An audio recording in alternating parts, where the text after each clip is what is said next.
Tienda Gonzalito, tu solución.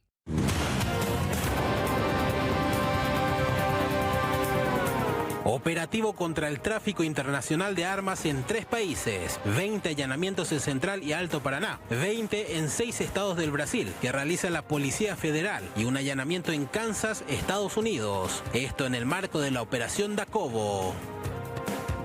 Unos 100 cuidacoches adheridos al consorcio Parsin salen a las calles para practicar sus futuras funciones. La entrada oficial del estacionamiento tarifado será el próximo 2 de enero del 2024. Desde ayer lunes está en marcha el simulacro de aplicación. Gremios de jubilados confirmaron que saldrán a las calles a protestar en contra del proyecto que crea la Superintendencia de Jubilaciones. Mañana miércoles la ley se tratará en el Senado. Mientras la policía intentaba ejecutar una orden de registro, una casa explotó en Arlington, Virginia, lo que desencadenó el incendio del domicilio con un sospechoso todavía adentro. Varias casas de la cercanía fueron evacuadas y 2 agentes de policía resultaron heridos. El talentoso ofensivo de 36 años Néstor Camacho indicó que luego de no conseguir el objetivo de ingresar a la Copa Libertadores, pero con buenos términos, su vínculo con Guaraní llegó a su fin.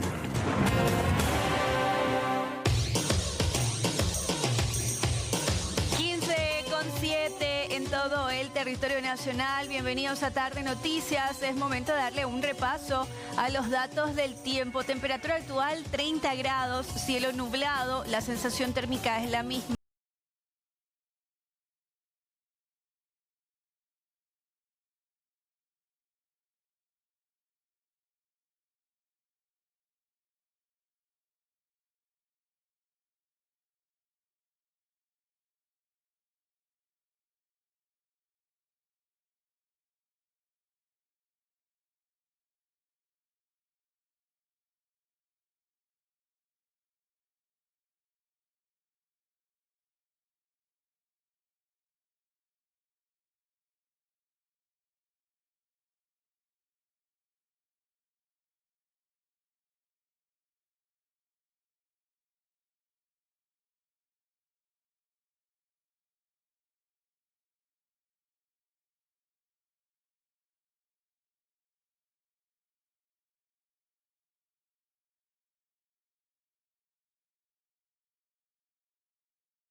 Mucha información, bienvenidos todos y ya trabajamos en vivo. Exacto, la noticia del día guarda relación con uno de los operativos más grandes registrados en la región vinculado al tráfico de armas. Alexis Aveiro está desde la Dimabel, uno de los centros principales donde se centra la información. Alexis, ¿cómo estás?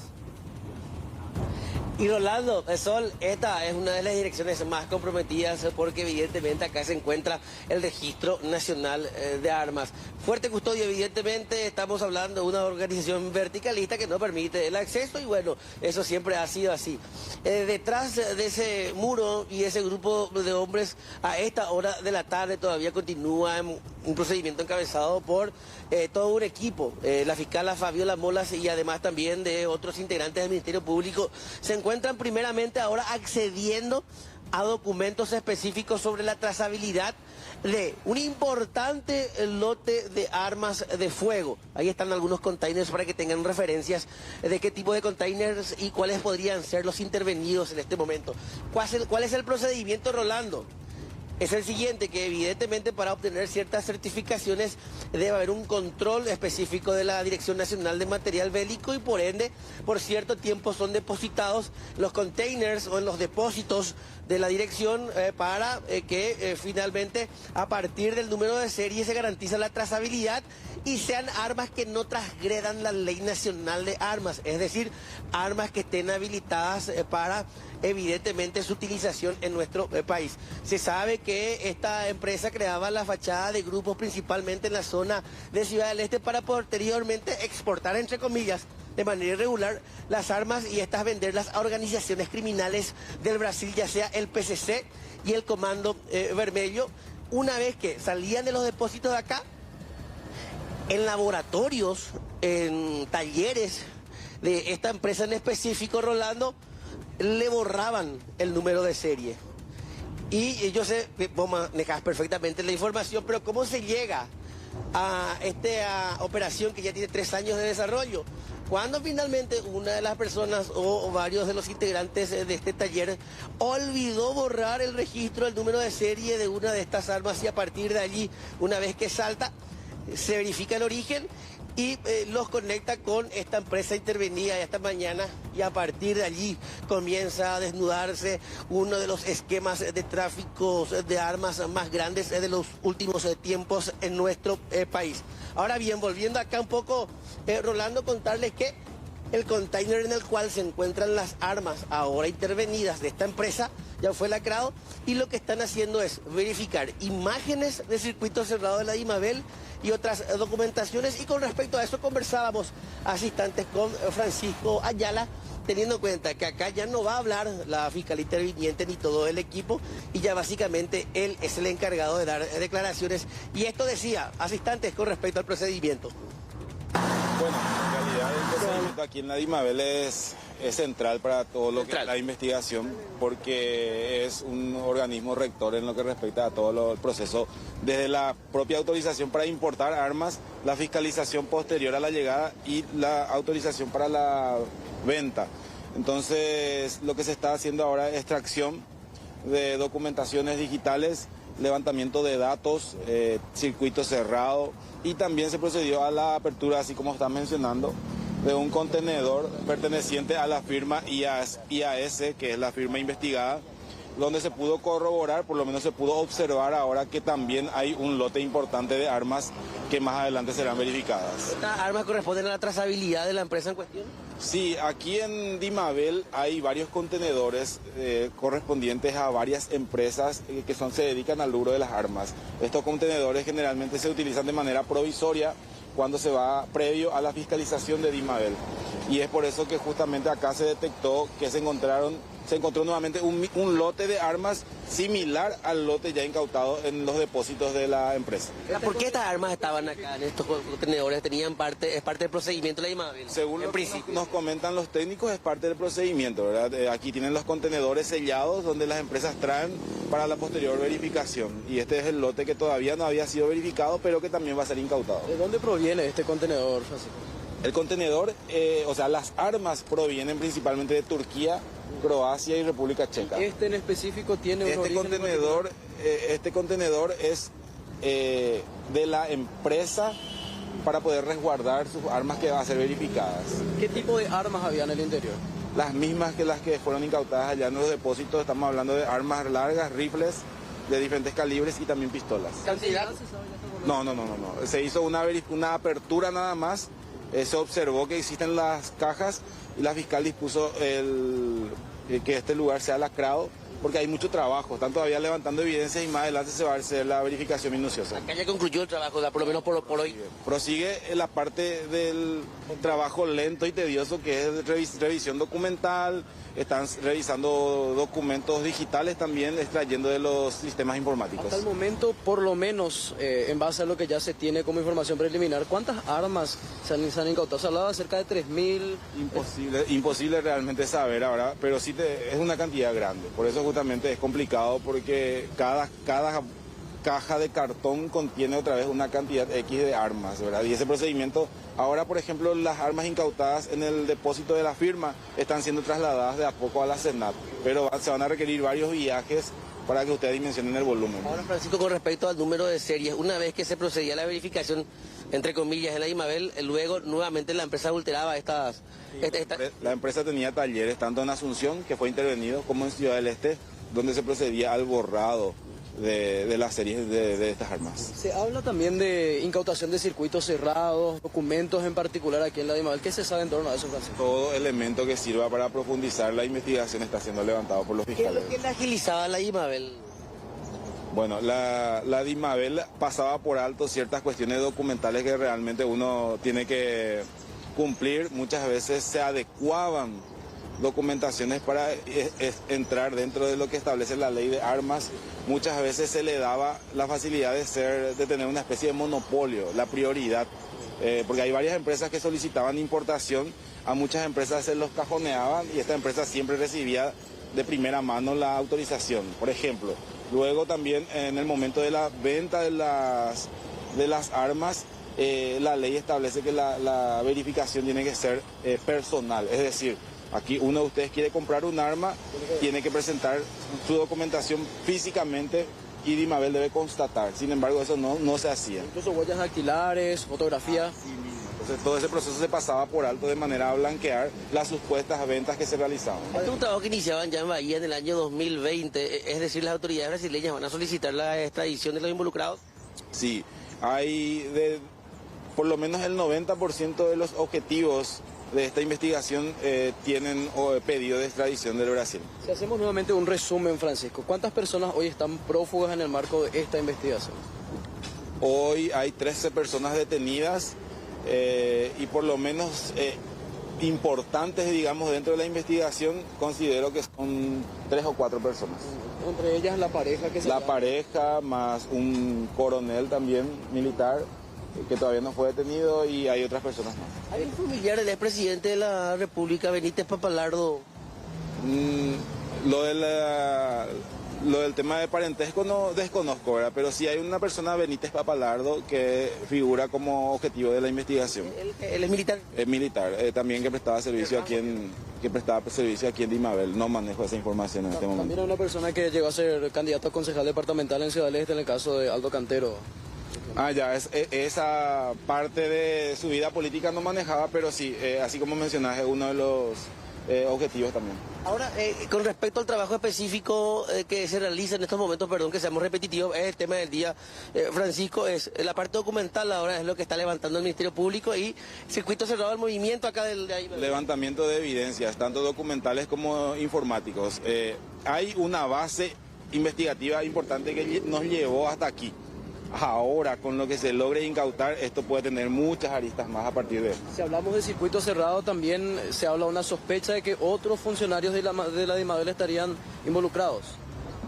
Más que sospecha, no se puede, cuando hay una investigación abierta se tienen que analizar todos los aspectos posibles. Están los objetivos identificados y están los otros a identificar también, o sea, es un esquema que tiene más tentáculos. Por supuesto, en todos los ámbitos, tanto en el ámbito militar, en el ámbito civil de la propia empresa y también en Ciudad del Este con las personas que adquirían finalmente estas armas. ¿Militares en servicio que podrían también en las próximas horas?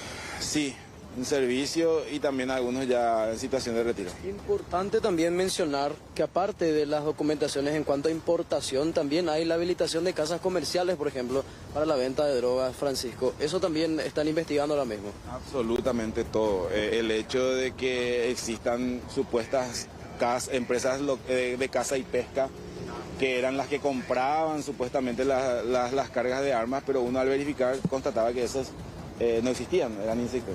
Francisco, solo por fines didácticos, mucha gente de repente se hace la pregunta por qué la Secretaría Nacional de Drogas, ahí entra lo que es el crimen organizado, las organizaciones transnacionales, el tráfico de armas y por sobre todo su vinculación directa con las drogas. Por eso también es una de las principales autoridades que encabeza este procedimiento. Totalmente, la Secretaría Nacional de Antidrogas es el órgano encargado de la lucha contra el narcotráfico y delitos conexos y uno de los focos de concentración del uso de este tipo de armas son las actividades vinculadas al narcotráfico. ¿La fiscal que acá está a cargo? La fiscal Fabiola Molas, hay un equipo realmente que está aquí en este lugar. Rolando Sol, por de pronto, en el caso específico de los trabajos que se realizan acá en la Dirección Nacional de Material Bélico, estos van a continuar. Lacrado y la parte de la revisión documental es lo que específicamente mencionaba una y otra vez Francisco Ayala, vocero director de comunicaciones de la Secretaría Nacional Antidrogas. Ahora bien, con respecto a la exposición de las armas, el traslado de las mismas, una vez que terminen los trabajos, se lacra precisamente uno de los containers para, evidentemente, si es que se extiende el trabajo, incautar las armas y proceder a su traslado ya horas más tarde o por qué no cuando continúen los trabajos en los días siguientes. Bueno, esto es el inicio, ¿verdad? De alguna manera de las informaciones a las que vamos a ir accediendo a medida que esto vaya avanzando, pero desde todo punto de vista es tremendo, Rolando, todo lo que va saliendo a la luz. Exacto. Alexis, le preguntaban ustedes sobre César Adolfo Benítez Papalardo. Sí. Y Decía él que hay varias primo del personas todavía que expresidente de la tienen que ser República. detenidas. Sí, hay varias personas, porque cuando surge este nombre, y sabrás que esta mañana sorprendía mucho el tema del ex titular de la IMABEL, el propio comandante de las Fuerzas del Aire, quien hasta hace poco ejercía el cargo. Recordarás que el 12 de octubre, día de comando en jefe, ahí hubo una remoción prácticamente total de las cúpulas militares, general de 4 estrellas, el máximo rango al que quiere llegar cualquier militar. Finalmente en su casa era encontrada una importante cantidad de dinero, producto aparentemente de esa recaudación paralela que significaba el tema de armas en la IMABEL. O sea, ¿por qué hablamos de un militar de alto rango? Porque hay varios otros que estarían involucrados, es más, en servicios y aquellos que estaban a punto de pasar a retiro, es decir, en guaraní, oye, Puramoco asunto a Rolando. Específicamente esta persona, hablamos que sería primo del expresidente de la República, Mario Abdo Benítez. Eso es lo que se maneja. Y ya que estamos, nos lo decimos nosotros, Alexis Sol, la causa está en Brasil, en el estado de Bahía. Es Brasil el que pide la detención de todas estas personas sobre la base de la investigación que ellos estaban realizando, y Paraguay ejecuta estos procedimientos, todas estas detenciones. Una vez que concluya esto, ellos van a ser extraditados al Brasil. Y a lo que voy nomás es, acá vamos a mostrar esta publicación que salió hace un par de horas de la Globo, donde hace referencia, voy a pedirle acá a la gente de producción que nos muestre la publicación para ir viendo, viene la parte de abajo, la publicación en sí, por favor, vamos a bajar y vamos a poner a pleno, por favor. Ahí, vamos a ir bajando, por favor. Esta es una publicación porque en Brasil hablan de 43.000 armas que se llegaron a movilizar. Vamos a ir bajando hasta llegar a la parte de los paraguayos. Está bien más abajo. Acá se relaciona a los operativos, Estados Unidos también, todo lo que se vino realizando. Todo. Ahí estamos viendo todo lo relacionado. ¿De dónde provienen? Ahí vemos a las personas involucradas. Y un poco más abajo ya vamos a... Ahí, subí un poco más arriba. Acá empiezan a hablar de algunos de los paraguayos en la publicación. En este caso, María Mercedes y Eliane, tenía que ser Marengo, que son funcionarios de la empresa en cuestión, que de ella vamos a hablar enseguida, y qué papel tenían. Vamos bajando un poco más porque queremos llegar a los militares. Ahí empieza a hablar de los militares, en este caso, un poco más arriba, por favor. Ahí está, empieza hablando del general Arturo Javier González Ocampo, quien pertenecía a la Fuerza Aérea de Paraguay. Él es uno de los principales. Recordemos que en su casa se encontró casi 1.000 millones de guaraníes entre efectivos y cheques. Y un poco más abajo, vamos a ir a la publicación ya donde empiezan a aparecer otros nombres. Ahí está, general Jorge Antonio Orué Roa, exdirector de IMABEL. Él hasta ahora no fue detenido, pero también es requerido por la justicia del Brasil. Claro, ellos son los que solicitan esto para repasar. Exactamente, él todavía no está detenido. Coronel, hasta mitad de año él fue titular de la IMABEL. Exacto, él todavía no fue detenido. Coronel Bienvenido Fretes, encargado del Departamento de Registro Nacional de Armas. Él sí ya está detenido. Después, Teniente Cintia María Turro Braga, encargada de la asesoría jurídica del Registro Nacional de Armas, también requerida por Brasil, también detenida. Ella actualmente sí. Exacto. La capitana Josefina Cuevas Galeano, jefa de importaciones, también detenida. Este operativo hizo la fiscal Belinda Bobadilla. Y acá está el nombre que nos llama la atención. Rolo. Sí. Un detalle nomás que ya lo hacía Jorge. Fíjate vos que acá donde está el Registro Nacional de Armas están los estacionamientos que llevan los nombres. Por ejemplo, hablaba recién de la asesora jurídica, ahí está el estacionamiento de su vehículo. Y jefe de importación también mencionaba. Es decir, acá en el Registro Nacional de Armas, en esta dependencia, en esta dirección que vemos, es un edificio que parece un poco más independiente al depósito en sí y al predio de la IMABEL. Acá estaba el Caracú. Sí, el Registro Nacional de Armas. Acá está la publicación que nos llama la atención, este nombre que todavía no habíamos escuchado, César Adolfo Benítez Papalardo, identificado en la investigación del Brasil, en la fase final del análisis, como la persona que pasaba informaciones sobre la incautación de armas en el Brasil a Diego Viricio. O sea que era un informante fuerte. Esta persona César Sale la Adolfo comitiva. Benítez Papalardo, según la publicación del diario Globo de Brasil, que era la persona que pasaba datos con relación a esto. Sí. Fíjate vos la comitiva que va a salir. Fíjate en la extensa fila de vehículos. Esto en imágenes es la dimensión de este procedimiento solo acá en la Guimabel, porque fueron 20 allanamientos en total. Vamos a ver si conversamos con la fiscal Fátima Molas. No sé en qué vehículo se encontrará ella. Este es un vehículo del Ministerio Público, lo de la Secretaría Nacional Antidrogas. Atrás está un móvil de la Fiscalía, ¿no? del Ministerio Público. Sí, están saliendo. Vamos a ver si es que de repente brindan alguna declaración por ahí. Acá, en ahí se va la fiscal, son aparentemente funcionarios. La última camioneta, la Senat. Y bueno, ¿qué quiere decir esto, Rolando? Y después, y con el perdón de la interrupción, ¿no? ¿Qué quiere decir? En principio, por hoy termina el procedimiento y están llevándose algunas evidencias que serían las documentales inicialmente. Pero ¿por qué lacraron? Y por eso es importante también siempre mencionar el lacrado como parte de un procedimiento, porque van a continuar. Quiere decir que todavía queda mucho trabajo por hacer en otro lugar, por eso el desplazamiento. Y bueno, se habla también acá de ciertos límites en la capacidad de personas. Hay muchos fiscales coayudantes también. Una de las personas detenidas es hija de un general, dice. En este caso hablamos de la Turro, que aparecía en esta publicación también. Y quiero insistir en este nombre, Alexis, ¿no? Sol, la publicación de Globo, porque ellos accedieron a todas las personas que tienen orden de captura en Brasil.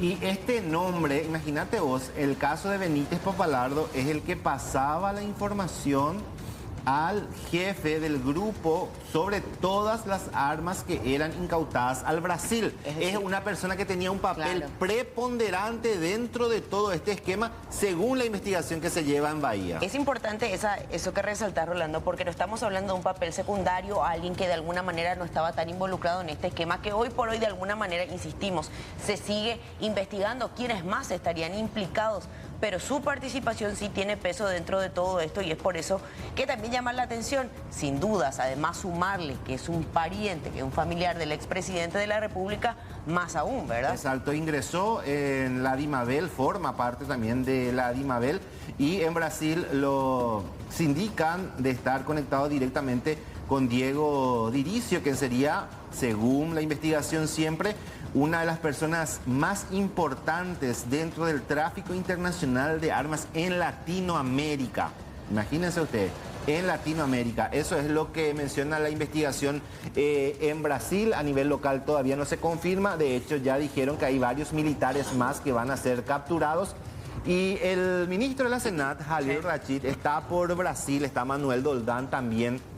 Hoy estuvieron haciendo una declaración conjunta con la gente del Ministerio de Justicia del Brasil. Estos operativos que siguen su curso y que de alguna manera van a seguir arrojando cosas porque hay militares de alto rango que deben ser capturados. Totalmente. Sí, ¿nos ibas a mencionar algo? No, enseguida vamos a estar con lo que decía el ministro. Ya me van a indicar la producción también para escuchar. Alex. Sí, Alexis. No, solo para ir cerrando acá, Rolando, dos cuestiones a tener en cuenta. Primeramente, con qué tan involucrada puede estar la DIMABEL. Que a lo mejor una cosa no es indistinta a la otra. Mira que siempre está en el ojo de la tormenta y en algunos escándalos con respecto a la provisión de material explosivo que muchas veces o han salido, se han filtrado o se han vendido y que son utilizados también para las organizaciones criminales. Entiéndase en este caso, por ejemplo, los explosivos en gel, muy utilizados por estas facciones en asaltos grandes, en asaltos fuertes. Es decir, estamos hablando de un esquema que de alguna u otra manera siempre está vinculado al crimen organizado y a las organizaciones transnacionales. Y por otro lado, el 90% de los objetivos requeridos por el Brasil están en Paraguay y evidentemente, como ya adelantaba Rolando, va a ser extraditado o serán extraditados. Exactamente. Escuchemos lo que decía Jalil Rachid hace un par de horas en Brasil durante esta conferencia conjunta con las autoridades de justicia del vecino país con relación a este operativo. Tanto en Paraguay como en Brasil, esta es una causa gigantesca, una investigación muy grande. con muchos accesorios y anexos alrededor del mundo. Paraguay simplemente dejó de ser un país de tránsito, de tráfico de drogas, y el más claro ejemplo es que a partir de este operativo, con las investigaciones que se han llevado conjuntamente, queda totalmente demostrado que Paraguay también es un centro logístico del tráfico internacional de armas. Las armas que eran utilizadas para el tráfico provenían de países de Europa, paraban directamente a Paraguay y nuevamente reingresaban a Brasil con ciertas adulteraciones que hacían que esto sea ilegal. Tráfico ilegal de armas. Para nosotros en Paraguay, ministro... Ahí está lo que decía Jalil Rachid. Atendé esta frase que rescato de lo que decía el ministro de la Senat. Paraguay es un centro logístico de tráfico internacional de armas. Un centro logístico. Estamos hablando a nivel regional, ¿eso, exacto, Rolando? Exacto. Y eso se demuestra con todo este operativo de las armas que venían de países de Europa como República Checa, Turquía, Croacia, y venían a Paraguay, a esta empresa, ISA, y posteriormente, IAS, perdón, International Auto Supply S.A. Y posteriormente se enviaba al Brasil. Y atiendan cómo no hay crimen perfecto. ¿Qué pasa? Ellos traen acá en Paraguay y después llevan las armas hasta la frontera, Ciudad del Este, generalmente. ¿Qué hace? Como todas las armas tienen un registro, un número de serie, un código, ellos borran absolutamente todo y luego envían al Brasil para no dejar rastros. Pero ¿qué pasó? Así como nos estaba contando Alexis también. En un momento dado, una de las armas pasó por alto y no borraron el número de serie ni nada. Entonces hubo un operativo, se incautó el arma, bingo. A partir de allí fue el puntapié para empezar todo este operativo. En Brasil dicen que están investigando desde el año 2020. Ellos hablan de 43.000 armas que se movieron y en números, en dinero, sería cerca de 2.000 millones de dólares. Estamos hablando de un dinero, esquema es muchísimo gigante. Dinero. Exacto. Y el doleiro que fue detenido acá en nuestro país es el que se encargaba de mover el dinero. Toda esa plata no pasaba por el mercado financiero, definitivamente. Entonces, ¿cómo hacían? Movían el dinero a través de un sistema en Kansas, Estados Unidos. De ahí se hacía el pago a los países de Europa que proveían. Hablamos de una cuestión gigantesca. Y hablando del tema de armas, ya que estamos, en la publicación hacía referencia a una mujer de apellido Marengo. Sí, que era una de las primeras mencionadas. Exacto, Eliane Marengo. Esta joven, cuya fotografía vamos a compartir, fue detenida también hoy durante este procedimiento. Y no hace mucho tiempo, el 28 de octubre, creo que el presidente de la República, Mario Abdo Benítez, suspendió la importación de armas, que generó todo tipo de polémicas. Y esta mujer, que tendría mucha relación también con el mundo de las armas y que según la publicación de los medios brasileños, ella también tendría contacto con esta empresa proveedora de armas. Ella llegó incluso a hacer unas publicaciones en sus cuenta, ¿sí? En Twitter o X, como le dicen ahora. Y ahí está. Ella publicó un documento que hace referencia justamente a esa determinación que el presidente de la República, Santiago Peña, había publicado no hace mucho tiempo. Ahí fíjate, 27. Y decía: desde la Asociación de Legítimos Propietarios de Armas del Paraguay manifestamos nuestra preocupación con las políticas desarmamentistas promovidas por el presidente de la República el día de la fecha. Esto fue el 27 de octubre. La legítima defensa es un derecho consagrado en la Constitución Nacional y la inseguridad de nuestro país es hoy una realidad palpable diariamente que ni siquiera permite ser una buena víctima, pues a pesar de no oponer resistencia ante un hecho delictivo, de igual manera la víctima acaba muerta. Entonces, al prohibirse desde el Ejecutivo la importación de armas y consecuentemente su venta, ¿cómo podríamos ejercer el derecho a defender a nuestras familias?, decía ella. Y así en mayúscula, ¿no? Como resaltando lo siguiente: señor presidente de la República, si su preocupación es honesta, establezca políticas públicas atinadas, no aquellas que terminarán beneficiando al crimen organizado. Y ahí decía, nosotros, los ciudadanos de bien, estamos sufriendo con este tipo de medidas, pues con la prohibición automáticamente se encarecen los costos de todo el rubro, se nos acerca el acceso a medios de defensa, perjudican al ciudadano, etcétera, etcétera, etcétera. Y ahí va haciendo la mención. Su descargo. Su descargo y al final lleva a su firma. En realidad, más allá de que preocupe lo que pasa con la ciudadanía, lo que se veía perjudicado con esto era el negocio de la importación de armas, que movía mucha más plata y que se movilizaba a territorio brasileño directamente a facciones criminales, según esta investigación. Claro, una cosa es hablar de armamentos para la legítima defensa, por supuesto. Esto es una postura que en el comunicado al menos aparece bien marcada, ¿verdad? Pero estamos hablando, por otro lado, un esquema totalmente diferente que nada tiene que ver con esto. Exactamente. Bueno, ¿qué más hay también? Sí, este es el comunicado. Después hay otro más... el caso del general, porque volviendo nomás un poco al tema de cómo se distribuía este mecanismo. Imagínense ustedes, Sol, nos llamaba poderosamente la atención la captura de un general, no hablamos de un militar de bajo rango, que en su casa tenía 1.000 millones de guaraníes y es una de las personas que aparecen también dentro de este esquema. Estamos hablando de 1.000 millones de guaraníes tenía en su casa. ¿Qué hacía un militar que cobra más o menos cuánto? 13 millones, 13 millones a 15, ponele.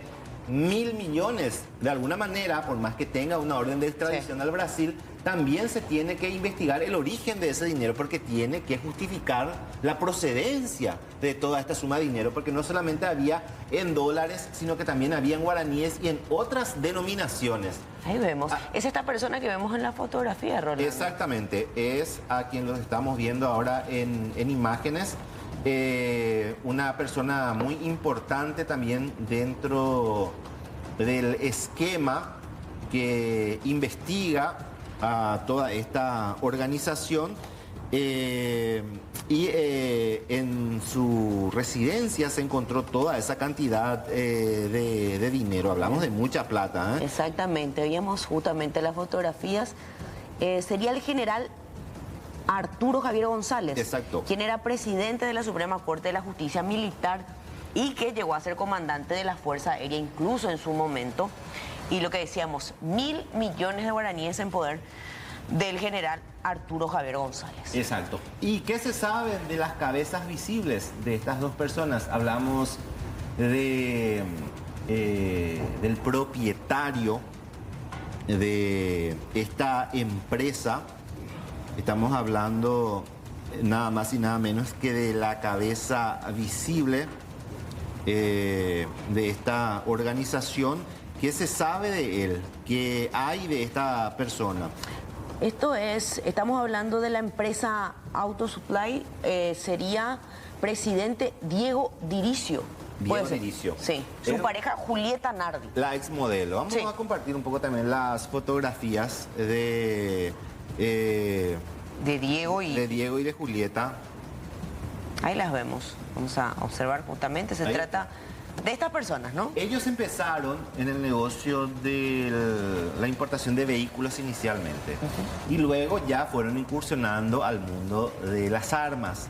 Dicen que habrían salido del país el sábado. No se sabe si es coincidencia o llegó algún tipo de información de que este operativo iba a ser ejecutado. De hecho, que se hizo el procedimiento en las oficinas de esta empresa, donde se encontró también una gran cantidad de armas en la casa, ahí en la zona de Boyani, y nada se sabe de ellos hasta este momento. Este es el momento que ingresaban. ¿Esta es la vivienda de ellos? Exactamente, una de las casas allanadas que les pertenece a ellos. Hasta este momento no son localizados. De hecho, hay muchas personas que tienen que ser detenidas también, entre civiles y también militares de alto rango. Claro, pero serían ellos como los líderes del esquema, Rolando. Formarían parte como del liderazgo de este esquema. Exacto. Este matrimonio. Él es argentino.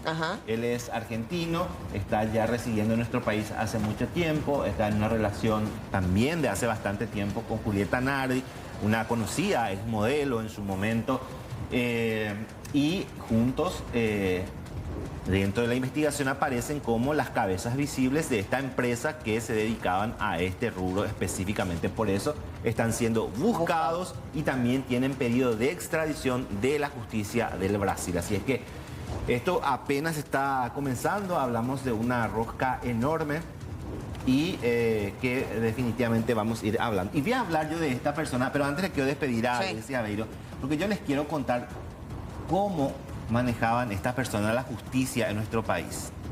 Este hombre específicamente que estamos viendo en imágenes. Así es que vamos a despedirle a Aveiro y mientras yo le voy contando también detalles de este hombre. Así que, como siempre, Alexis, todo el trabajo intenso que sabemos que va a continuar, por lo menos en las próximas jornadas.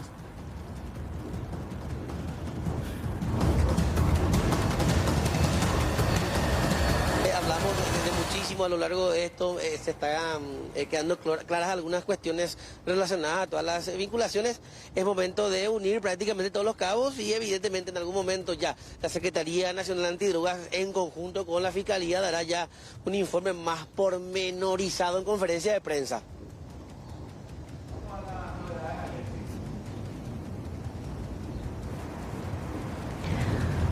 Ahí está, Alexis Aveiro trabajando desde la DIMABEL, estamos trabajando en diferentes puntos, procedimientos también que se hicieron en Ciudad del Este, en Coronel Oviedo. Yo, para cerrar, nada más quería comentar el tema de los antecedentes. ¿Me pones otra vez la foto de Diricio, por favor? La foto de Diricio, para contarles quién es este hombre. Ahí está.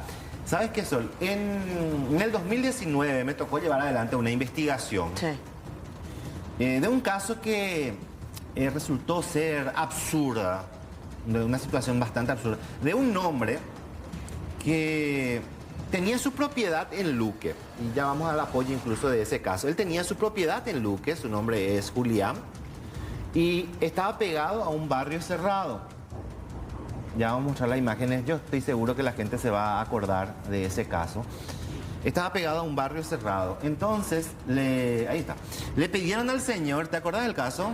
Sí, recuerdo el caso. El caso fue realmente, lo describen, absurdo por lo que tuvo que pasar. Exacto. ¿Qué pasó con este señor? Le quisieron comprar su propiedad en su momento. Y el señor dijo, no, yo no quiero vender mi propiedad. Querían forzarlo. ¿Y sabes cómo? Porque Diricio, hoy prófugo de la justicia por tráfico internacional de armas, quería anexar ese terreno a su barrio cerrado. Pero el señor dijo, no, no quiero, yo mi terreno me voy a quedar acá. Esta es mi casa. Entonces, ¿qué pasó? Para que ustedes se den cuenta del poder que tenía este hombre, recurrió a un fiscal para armar una causa y detener a este señor, al dueño de esta propiedad que no quería vender. Entonces le inventaron una causa diciendo que supuestamente el señor hacía disparos al aire. ¿Qué pasó? Se fueron, allanaron la casa y terminaron plantando armas en la casa de este señor para llevarlo a la cárcel y forzarlo a vender su terreno. Porque si él no vendía su terreno, no cedía su terreno, iba a pudrirse en la cárcel. Lo que ellos no contaban es que en la casa iba a haber circuito cerrado. Y allí se ve cómo llevaban el arma que terminaron plantando en ese lugar. Es más, el señor fue lastimosamente preso, estuvo varios días. Si no fuera por una jueza que vio que algo raro pasaba allí, hablamos de la jueza Jennifer Infran, él iba a estar en el fondo de Tacumbú hasta hoy. ¿Qué pasó? Este fiscal juntó así a unos funcionarios de una fiscalía de acá, de allá, y se fue a hacer el procedimiento. Le imputaron y quedó allí. Cuando nosotros agarramos el caso empezamos a investigar y encontramos que las armas que se habían plantado dentro de esa casa supuestamente fueron denunciadas como robadas y que figuraba en DIMABEL.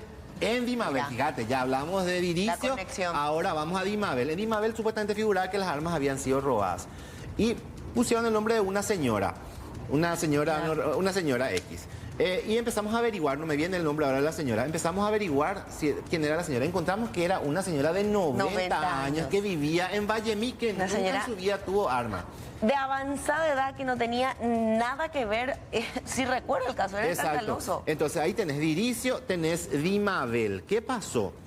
Se hizo la denuncia en su momento. Nadie fue sancionado por la fiscalía. ¿Después de eso? Después de eso, nadie, absolutamente. Al único que le ha imputado fue al que hoy está prófugo, al general Jorge Antonio Orué, quien está con orden de captura y pedido de extradición al Brasil. Le imputaron, pero después le sobreseyeron. toda la otra gente que participó, la fiscalía terminó cajoneando el expediente. 4 años, nunca se hizo nada. Entonces ustedes, a lo que voy es que de alguna manera esto demuestra cómo este hombre le tenía en su poder a las fuerzas militares, a Dimabel específicamente, le tenía bajo dominio a la fiscalía porque hacía lo que quería. Imagínate vos montar una causa para forzarle a un pobre hombre a entregar su propiedad.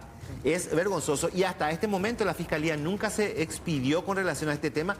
Es hora de que desempolven ese expediente, investiguen, porque muchas cosas se ocultaron a auditoría. Incluso, paradójicamente, la fiscal que le sobreseyó a este entonces jefe de Dimabel, hoy también participó de los procedimientos. Entonces, eso nos habla de la justicia que tenemos. No, esto va a saltar todavía muchas cosas, porque hay varias personas comprometidas y complicadas en este caso. Esto recién comienza, nosotros vamos a darle seguimiento, por supuesto, a este caso.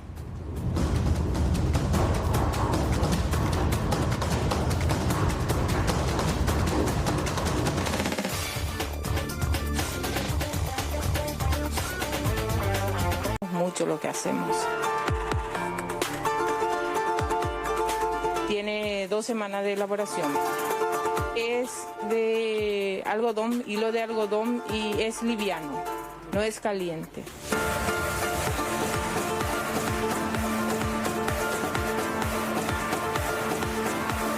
Emocionadísima estamos y ojalá que se acepte todo.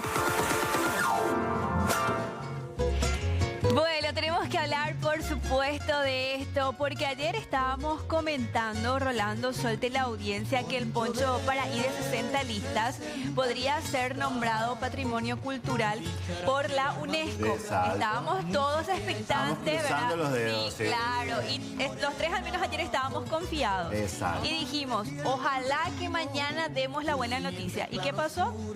Finalmente se dio. Exactamente, finalmente se vivió una fiesta increíble allá en Piribebuy. Estuvimos nosotros ahí, yo les dije que íbamos a ir también. Acá se ve, sí, imágenes. Este tiene ambiente, es buenísimo. El momento en cuanto la gente de la UNESCO declaraba, ¿verdad? Fue muy emotivo. Vamos a escuchar, ¿sí?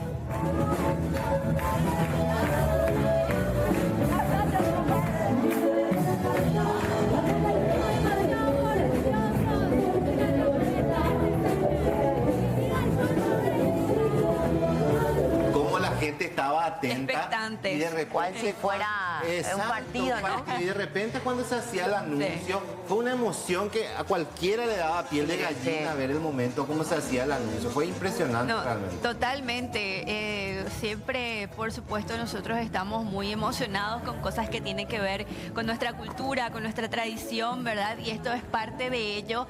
Y obviamente compartimos esa alegría con esas personas que estaban ahí en ese lugar, y más que nada con las maestras, ¿verdad? Con las pocas que ya quedan hoy en día, que todavía siguen elaborando este poncho de 60 listas, el famoso poncho paraí de 60 listas. Y ahí está, ya es Patrimonio Cultural Inmaterial de la Humanidad, que fue declarado también por la UNESCO el día de hoy. Qué felicidad, qué orgullo para toda la comunidad y por supuesto para las grandes referentes. Y ahí vemos justamente la publicación de la UNESCO donde hablaba de esta técnica ancestral y tradicional para la elaboración del poncho paraí de 60 listas en la ciudad de Piribebuy, que lo decíamos ayer y lo debatíamos, había otras localidades, pero en realidad es oriunda de Piribebuy y de alguna manera representa a esa localidad. Sí, exactamente. Solamente en esa parte del país se realiza o se elabora estos ponchos, porque hablábamos de Misiones y cosas así también, ¿verdad? Pero ahí nos decían que eran de lana, no de este tradicional que se hace en Piribebuy. Tenemos algunas notas, sí, que recabamos tras este nombramiento. Estamos acá felices en Botswana, África, celebrando que acaba de darse la declaratoria como Patrimonio Cultural Inmaterial de la Humanidad al poncho paraí de 60 listas en carácter de urgencia. Esto realmente nos llena de orgullo, nos llena de felicidad, nos une como pueblo paraguayo y sobre todo un gran homenaje de nuestras queridas maestras artesanas de la ciudad heroica de Piribebuy, a las queridas maestras artesanas hacedoras del poncho paraí, emblema de la República del Paraguay, bandera de la República del Paraguay, alrededor de todo el mundo, y hoy estamos acá para celebrar junto a la cultura, para celebrar junto a nuestra identidad y sobre todo que esto es un inicio hermosísimo para blindar los procesos culturales y poder unirnos con más fuerza hacia el futuro. Así que un abrazo a todo el Paraguay y felicidades a la heroica ciudad de Piribebuy. Mi corazón está latiendo a 1000 por hora, demasiado emocionada estoy, no esperé a llegar hasta acá para recibir esta noticia para todo Paraguay y Piribebuy, le quiero mucho, le amo. Bueno, y palabras, eso fue allá, sí, la ministra de Cultura primero y después doña Rosa Segovia, que también estuvo presente en África para poder tener esto tan lindo. Y qué emoción, ¿verdad? Se la escucha tan emocionada también a ella y ver estas imágenes también en la ciudad de Piribebuy, realmente nos emociona y como decía Sol, es un orgullo para todos los paraguayos. Así que bueno, ahora a seguir de alguna manera recolectando más patrimonios culturales y materiales porque sabemos que tenemos muchísimo. Este destaque es importante. Felicidades a la linda y trabajadora gente de Piribebuy. Prolongabas el estío de Algarrobo y Polvareda. Dos mariscales invictos corrieron a la vanguardia. Celeste se casó. César Adolfo Benítez Papalardo figura en la lista de personas buscadas en el marco del operativo Dacobo. Se trata del primo de Mario Abdo Benítez y habría formado parte de la DIMABEL. El mismo cuenta con pedido de extradición y orden de captura. Operativo contra el tráfico internacional de armas en 3 países, 20 allanamientos en Central y Alto Paraná, 20 en 6 estados del Brasil, que realiza la Policía Federal, y un allanamiento en Kansas, Estados Unidos. Esto en el marco de la Operación Dacobo. Unos 100 cuidacoches adheridos al consorcio Parsin salen a las calles para practicar sus futuras funciones. La entrada oficial del estacionamiento tarifado será el próximo 2 de enero del 2024. Desde ayer lunes está en marcha el simulacro de aplicación. Mientras la policía intentaba ejecutar una orden de registro, una casa explotó en Arlington, Virginia, lo que desencadenó el incendio del domicilio con un sospechoso todavía adentro. Varias casas de la cercanía fueron evacuadas y 2 agentes de policía resultaron heridos. Paraguay goleó 6-1 a Uruguay y conquistó el Mundial Baja California 2023 de fútbol de salón. La albirroja llegó a las 4 coronas mundiales, superó a Colombia y es el más ganador de la historia. 16 con 1 minuto, momento de repasar los datos del tiempo. Vamos a ver qué nos dice meteorología. 30 grados la temperatura, cielo nublado, la sensación es la misma. 65% la humedad, vientos variables a 15 kilómetros por hora. Hay pronóstico de precipitaciones en la tarde y en la noche, ya iría mejorando en la madrugada. Temperaturas que van de 27 a 25 y de 25 a 24 grados por la madrugada. Vamos al extendido. ¿Qué dice meteorología para los próximos días? Mañana miércoles también hay pronóstico de precipitaciones, mínima 24, máxima de 30. Jueves continuaría la lluvia, 23 la mínima, 30 la máxima. Para el viernes, cielo nublado, 22 de mínima, 30 de máxima. Y el día sábado, de vuelta, se pronostican precipitaciones con una mínima de 22 grados y la máxima que alcanzarían los 32.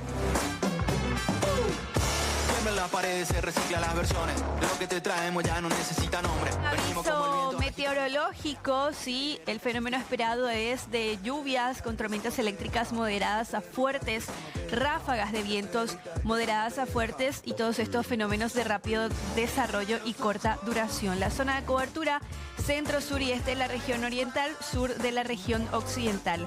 Los departamentos afectados, centro y sur de Concepción, San Pedro, este de Cordillera, Huayraca, Aguazuca, Azapá, Itapúa, Misiones, centro y sur de Paraguarí, sur y este de Ñeembucú, Amambay.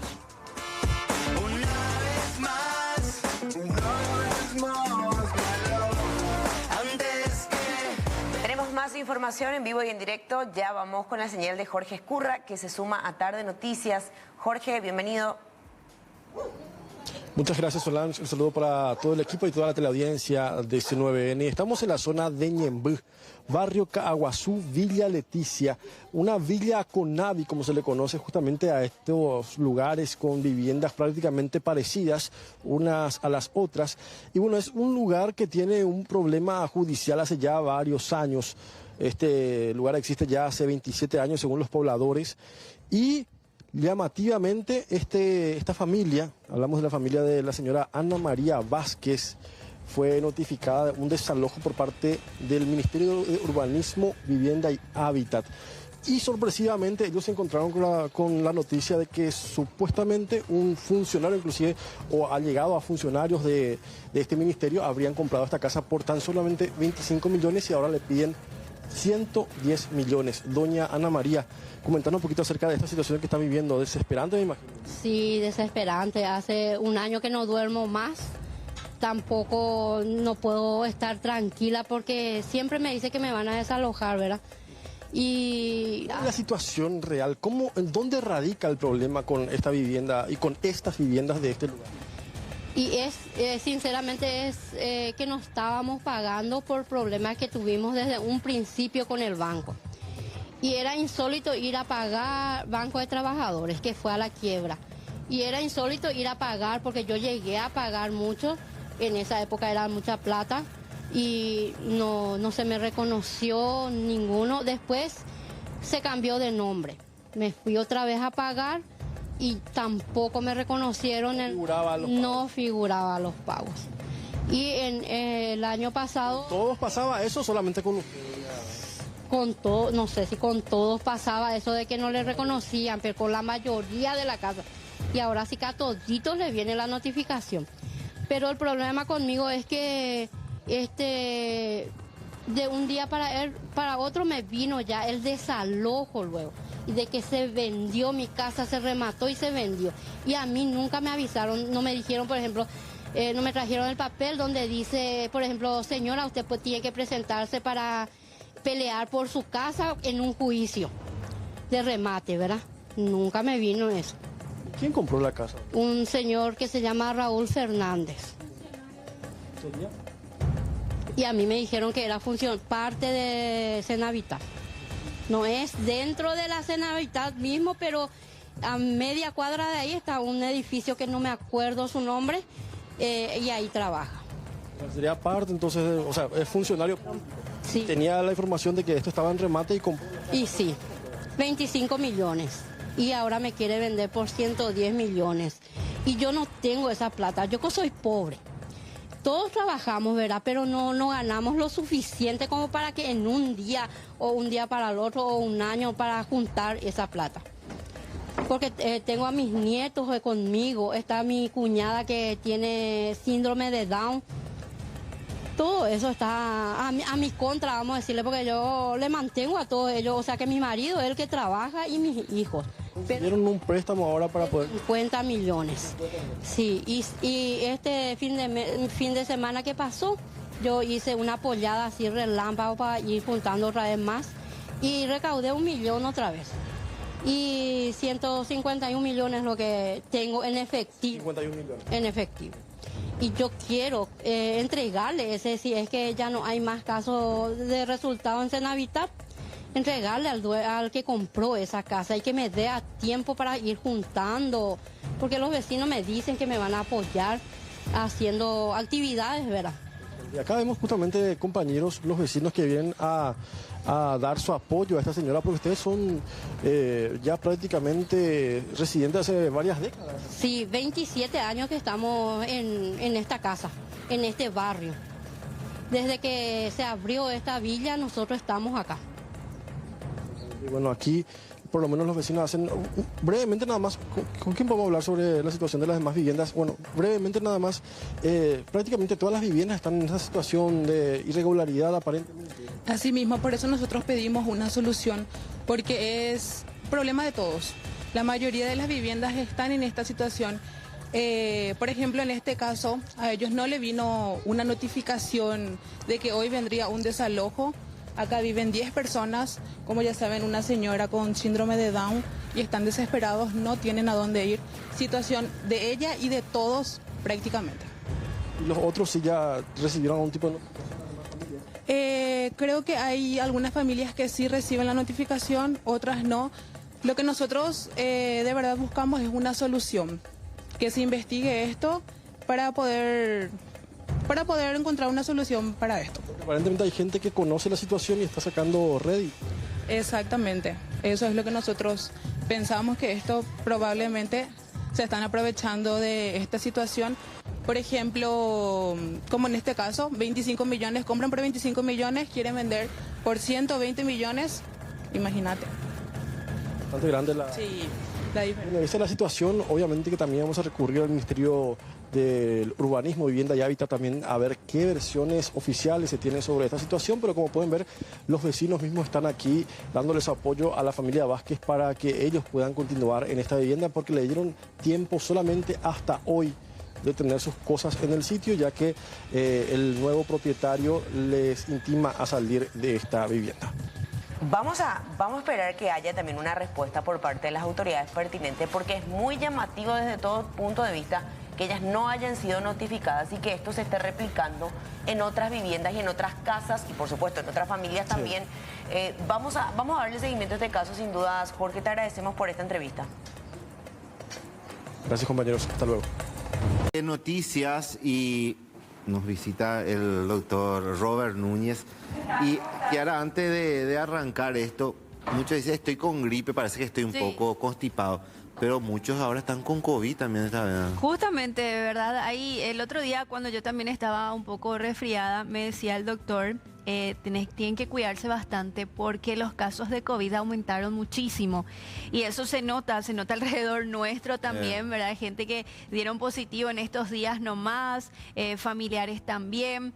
Pero ¿cómo cuidarnos, verdad? Bueno, ya sabemos cómo cuidarnos del COVID, ¿verdad? Pero ¿cómo cuidamos a nuestros chiquitos? Porque se viene este calor húmedo, que el polvo, que el viento, que un montón de cosas que muchas veces a veces no sabemos si es un resfriado normal o influenza o COVID. Entonces hay que tener en cuenta todo, ¿verdad? ¿Cómo está, doctor? Buenas tardes a toda la audiencia también. Y bueno, un tema recurrente, pero siempre vigente, el tema de los cuadros respiratorios, ¿verdad?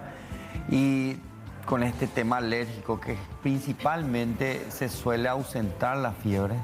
Hay una congestión nasal, el famoso tipo A, el tiznú, el chorro de nariz, a veces un poco de tos, generalmente dolor de garganta también, pero es ausencia de fiebre. Relacionado muchas veces por el uso del aire acondicionado, la no renovación del aire, pues el aire acondicionado hace circular uno mismo, ¿verdad? Y también tenemos los cambios bruscos de temperatura que están produciendo cuadros alérgicos. A los cuadros respiratorios que están siempre vigentes, podemos mencionar, como te dije, aquella vez COVID, influenza y otros cuadros respiratorios que están tan vigentes que más que nunca también se asocia muchas veces a fiebre. Muy difícil es diferenciar uno del otro, pero ahí en la presencia de la fiebre muchas veces nos puede ayudar un poco. Eso, vos hablas de la fiebre, doctor, y por ejemplo, muchas veces nos engripamos mal, dolor de cuerpo, mucha congestión, tos, y como decís, no hay fiebre, y es como que nos relajamos. ¿Está bien? ¿Está mal? Y realmente más en los chicos y en los adultos mayores, ya que está dirigido a todo tipo de audiencia en nuestro programa. La idea es justamente que la gente que tenga una persistencia de cuadros respiratorios, así de 1 o 2 días aproximadamente, tenga que consultar, ¿verdad? Nunca la consulta va a estar de más, siempre hay la excusa de que están llenos los hospitales, de que está todo desabastecido, pero nunca está de más la consulta. Podemos toparnos con tipos inclusive de cierto tipo de cuadros respiratorios con virus o bacterias atípicas, entonces nunca está de más consultar. A veces puede faltar la fiebre y eso no nos tiene que atajar para la consulta oportuna. Es una gripe estacional, un cuadro de COVID. Muchas veces no sabemos, doctor, qué es lo que está pasando porque ya lo normalizamos, parece. Y el COVID se llegó para quedarse, ya se quedó como la influenza también, como algo ya, una endemia, ¿verdad? No tiene los efectos que tenía antes, porque por un lado tenemos el efecto de la inmunización, tanto por la vacuna como por el hecho de haber tenido COVID, pero va a repetirse constantemente. El tema de la vacunación anual va a ser una constante, así también como la de la influenza.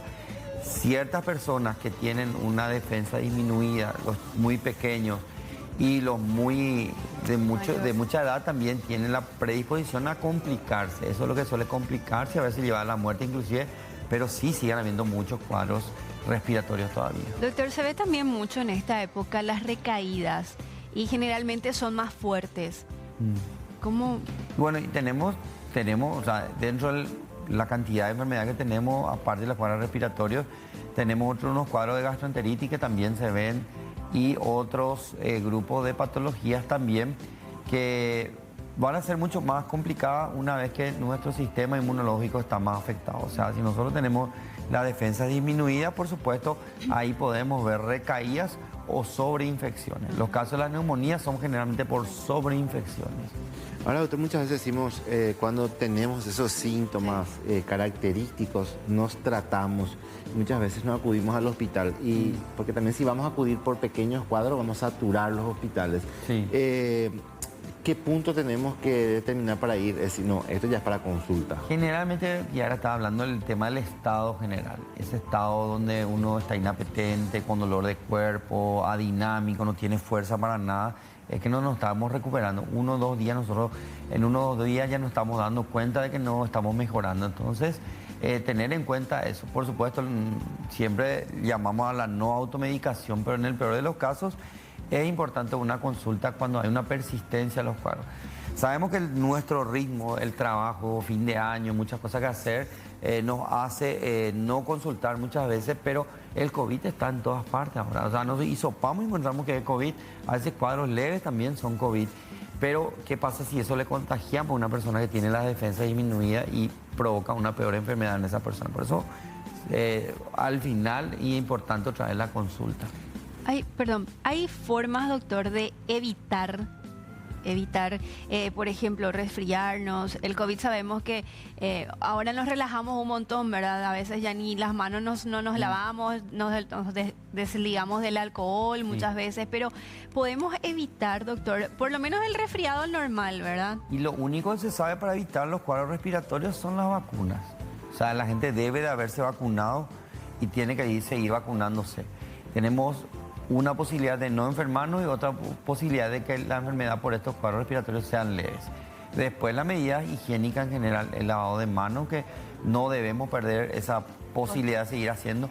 El uso de tapabocas no es algo tampoco cómico para la gente. Muchas veces nos reímos la gente que usa tapabocas, pero nosotros tenemos que saber medir nosotros mismos, cuidarnos a los demás o cuidarle a los demás. Entonces, el uso de tapabocas tampoco está de más. De hecho, algunos hospitales obligan a entrar sin tapabocas. No te dejan entrar sin tapabocas. Y también, doctor, el tema de golpe de aire, ¿verdad? Golpe de aire, el cambio brusco. Del cambio brusco. Hay gente que mantiene, no sé, están en 20, por ejemplo, 18 tiene el aire, después sale en ese calor. Se tapa y todo. Se tapa, ¿verdad? Con un frío de aquello. Y después al Polo Norte nomás si quiere tener frío. ¿verdad? Y después tener que salir y ese golpe. Igual que saliendo y te subís en tu vehículo y pones el aire a todo dar, también te genera... También realmente la gente está muy acostumbrada en tipo que si pone muy frío, estar en el calor le alivia, ¿verdad? Y no es tanto así.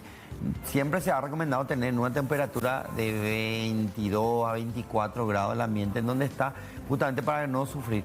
Muchos pueden no sufrir nada, otra gente sí, pues hay un cambio brusco en la fisiología de nuestros vasos sanguíneos, de nuestros órganos que están adaptándose a ese calor de alguna manera, y ese cambio brusco puede producir cierto tipo de choque, como dicen ustedes. Justamente eso te iba a... producir un estrés así en el cuerpo. Claro, eso te iba a consultar, doctor, porque hay gente que incluso se desvanece con ese cambio brusco que hay. Claro, porque imagínate que todo nuestro cuerpo hay vasos sanguíneos que están llevando sangre. Por ejemplo, en el frío tus vasos están relajaditos, ¿verdad? Cuando hace calor tratan de hacer una dilatación para tratar de mantener la temperatura en un nivel normal, justamente para evitar ese golpe de calor que es un estrés corporal. Y entonces hay ese cambio y entonces puede producir, lo que más estás diciendo es un golpe de calor, probablemente es lo que se produce. Y el golpe de calor es estresante. El golpe de calor definido de cuando nuestra temperatura de golpe va a 38, 40 grados. ¿verdad? Pero puede pasar y pasa mucho, mucha gente. Y la vez pasada me llamó un paciente adulto desesperado porque se desvanece la persona y empieza a vomitar. Yo pensé que era un golpe de calor, no. Tenía su su viandita y estaba todo caliente, el efecto de calor hizo que se descomponga todo y le hizo mal al comer. Eso también es un factor que nos olvidamos a veces. Exacto, es muy importante. A la vuelta le voy a preguntar al doctor, porque estamos en una semana en que la gente quiere llevarle a sus chicos acá a Cupé muchas veces ahí con este calor. Enseguida vamos a preguntar un poco también al doctor hasta qué punto y cómo tenemos que hacer enseguida a la vuelta de la pausa. Muchas gracias.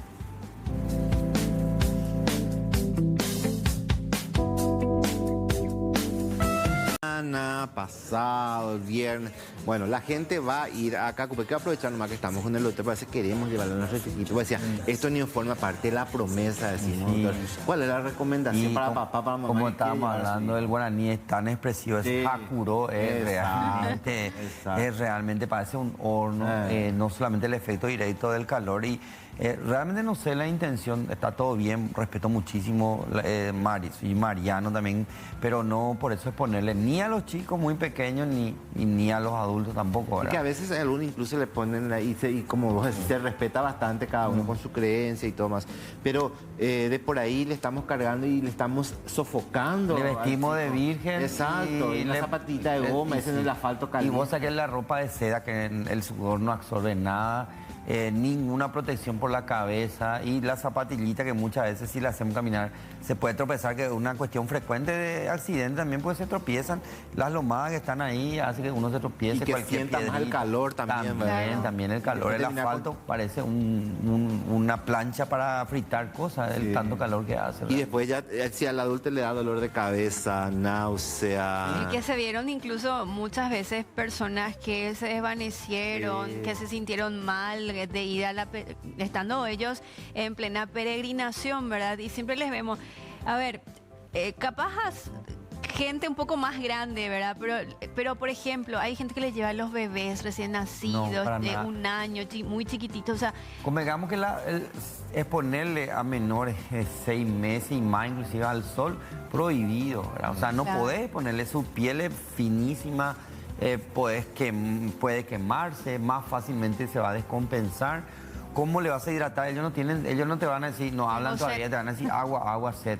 O sea, les pones demasiado. Y menos yo, no quiero ser tan chocante y prohibitivo, pero no a los chicos menores de 10 años, inclusive te diría, no a ellos. O sea, ellos no tienen por qué pagar la promesa del adulto, ¿verdad? Y tampoco a las señoras o señores de la tercera edad también no tienen una forma fácil de hacer un control de la temperatura, te van a hacer fiebre. Si hay una propensión a una convulsión, te pueden convulsionar, una descompensación por el golpe de calor, la deshidratación que le puede llevar a una consulta rápida y puede descompensarse bastante mal. Entonces, no exponerle a los chicos, porque si vamos a llevar chicos, inclusive diría mayores de 10 años, te pongo un número alto luego, una gorra o un sombrero que tape bien la cabeza y parte del cuello también. Claro. Si usamos ropa que sea de algodón, mangas largas, un pantaloncito largo, no corto, no zapatilla, menos descalzo, porque la zapatilla está el pie muy expuesto a cualquier trauma que podamos tener.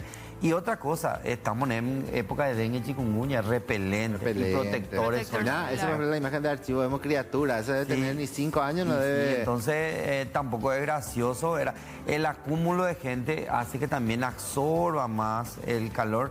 Los accidentes de tránsito, eso no cambió, sigue siendo así, estamos muy expuestos. Motochorro, delincuente, descuidista, eso es el anexo también que tenemos. Ahí, por ejemplo, no le hace caminar, pero le trae por su cintura. Claro, eso, por ejemplo, es criminal hacerle eso, no tiene ninguna protección. Si ponerle desde las 8 de la mañana ya hace calor, ¿no? Sí. O sea, ¿en qué momento, en vez de hacerle dormir, le va a sacar madrugada? Pues después no hay otro momento, hace demasiado calor. Y él no es joda este tema del calor ahora mismo. 10 años para arriba, entonces, doctor, de último. Yo 10 años sugeriría para arriba. Y no personas con enfermedades que pueden... y viste que de 10 años ya son un poquito más grandes. Exacto. Y todo eso, pero tampoco, ¿verdad? Yo creo que la persona que es consciente y sabe lo que quiere hacer y demostrar, ¿verdad? No solamente el 8 de diciembre, sino todo el año, un poco de su religiosidad lo haga, ¿verdad? Pero cuidarlo a los chicos y a los adultos mayores que también muchas veces nos olvidamos de ellos. A tener en cuenta las recomendaciones del doctor Robert Núñez, así es que para que puedan ir también preparados para lo que va esta semana. Sabemos que mucha gente ya va peregrinando. Gracias, doctor, por acompañarnos esta Muchas tarde. gracias y sí, realmente que la gente se cuide. Igual hay muchos puestos de salud, muchos voluntarios. Nosotros vamos a estar de voluntarios, así que la gente acuda ante cualquier sintomatología a los puestos ahí por el camino. Genial. Doctor Robert Núñez hoy con nosotros en Tarde Noticias.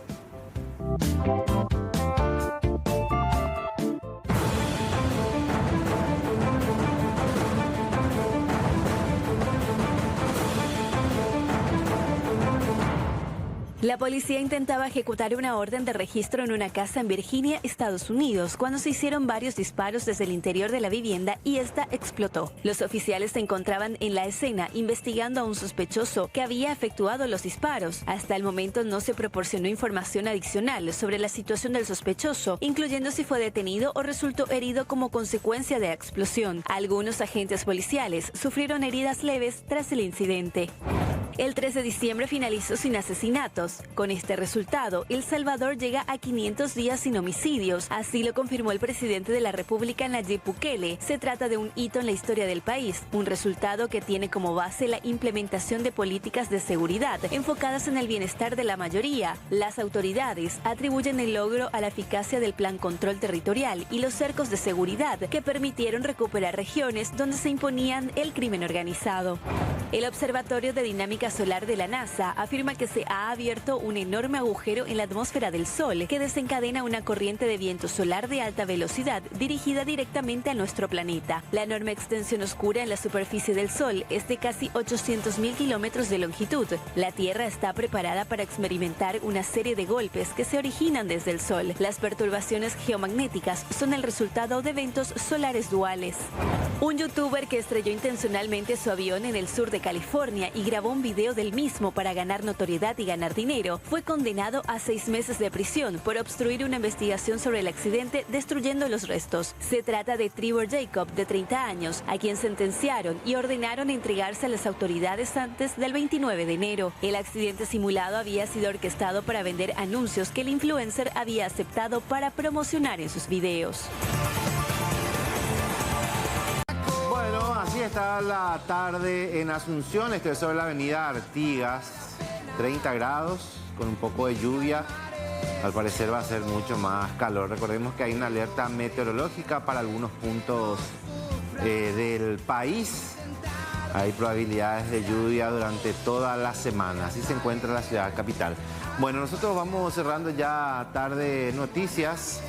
Sin lugar a dudas, noticia bastante destacada de la jornada guarda relación con este gran operativo que acapara la atención no solamente en el plano local, sino que también a nivel internacional, considerando que el punto de partida es Brasil, donde hay una causa abierta y pedido de extradición contra varios paraguayos que están detenidos actualmente.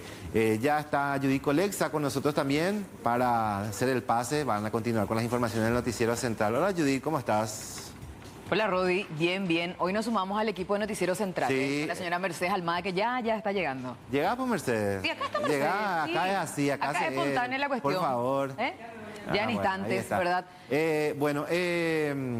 Estaba viendo lo último de Brasil. Casi todos los que pidió Brasil para la detención en el caso del operativo ya están capturados. Quedan 2 personas por ser detenidas. El general Jorge Antonio Orué, que fue director de Dimabel en su momento, y este otro efectivo militar de apellido Benítez Papalardo, quien dice ser primo de Marito. Exactamente, son las 2 personas que quedan por ser capturadas, al menos acá en nuestro país, por ahora.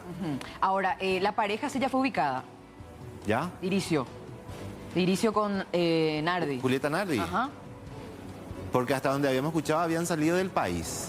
Supuestamente estaba leyendo en algunos portales que ya se les ubicó, pero vamos a indagar un poco de eso también para ver, porque esa es la info que manejamos también nosotros hasta primera edición todavía, de que ellos, no sé si estaban prófugos, pero sí habían salido del país. Exacto, porque no habíamos escuchado actualización hasta este momento, pero es una persona extremadamente importante. Ahora, en el caso de ellos también serían extraditados, Rodri. Sí, con pedido de extradición para casi todos los detenidos dentro de esta solamente causa. algunos que tuvieron una participación bien pequeña. El 90% es extraditable, un 1%. ¿Cuántos militares en 10%. total? ¿Ah? ¿Cuántos militares en total? Y por lo menos 6 militares, creo que 5 están detenidos. Y quedan todavía otros 2 militares más por ser capturados. Eso es lo que respecta a militares. Que tengo entendido, están activos. Activos, sí. Estamos hablando, imagínate, no es un militar, un militar de alto rango que tiene que ser capturado y que seguramente o se va a poner a disposición de la justicia o en algún momento lo van a tener que capturar. Eso es lo que se tiene hasta este momento. Es más, incluso hoy estaban compartiendo audios de las facciones brasileñas de cómo ellos hacían el operativo. Ellos no es que comprabas las armas y directamente se llevaba a Brasil, luego lo borraba. No, ellos probaban antes las armas y después recién compraban, no era así nomás la cosa. ¿Ah? Con garantía. Con garantía, sí, y reclamaban incluso algunas que llegaban con defectos, o sea que hablamos de una situación. ¿Y qué hacían también ellos con cómo se movilizaban? Es impresionante todo el poder que hay por detrás de todo eso, una cuestión impresionante. Y la plata que corre, evidentemente, era porque todo lo que se encontró hoy en poder de este excomandante de las Fuerzas Armadas, o sea que 700 millones en cheque y después 300 en efectivo. Y hay que ver si es que se va a abrir una causa nueva también para averiguar el origen de ese dinero. Eso es lo que se tiene y vamos a estar pendientes también de lo que surja en las próximas horas. ¿Estaba todavía en curso el procedimiento en la Dimabel, tema documentos y eso? Estaban con los documentos nomás, ya nos decía Alexis, porque la mayoría lacraron los contenedores y por lo menos la parte documental todavía continúa. Ahora, qué increíble cómo las facciones criminales cuentan con armas tan importantes. Muchas veces decimos que son armas del mundo de la clandestinidad, pero ¿cómo se consiguen? Sí. Y se consiguen a través de autoridades paraguayas. Exacto. Nada más y nada menos. Una pena, una vergüenza, no sé qué más le podemos agregar, ¿verdad? Porque acá hablamos armas de la que matan paraguayos, ¿verdad? De militares activos, ¿verdad? Quienes supuestamente tienen que filtrar o encargarse justamente de cuidar estos aspectos. Ya había sido que son los cómplices. No, le buscaron la vuelta al negocio. No, una Y locura. estaban haciendo el desglose. ¿Cuántas armas vino de República Checa? ¿Cuántas armas salieron de Croacia? ¿Cuántas de Turquía? O sea, tienen absolutamente todo, incluso fotografías. Y por ello pues pasa todo. Sí, es más, tan vergonzoso era que había regalos tan insignificantes que se hacían a cambio acá en nuestro país, pobrecita, así de alguna manera, y eso forma parte del expediente ya de la justicia brasileña, que hasta canastas navideñas, esas conservadoras con productos navideños, y eso se incluía como un regalo, entre comillas, para poder hacer cualquier cosa. Te hablo para la gente que tiene menos participación, pero que forma parte al fin de la investigación y que hoy la van a conocer en Brasil también. Bueno. Gracias, Rolando. Nos vemos. Nos vemos. Chao, chao.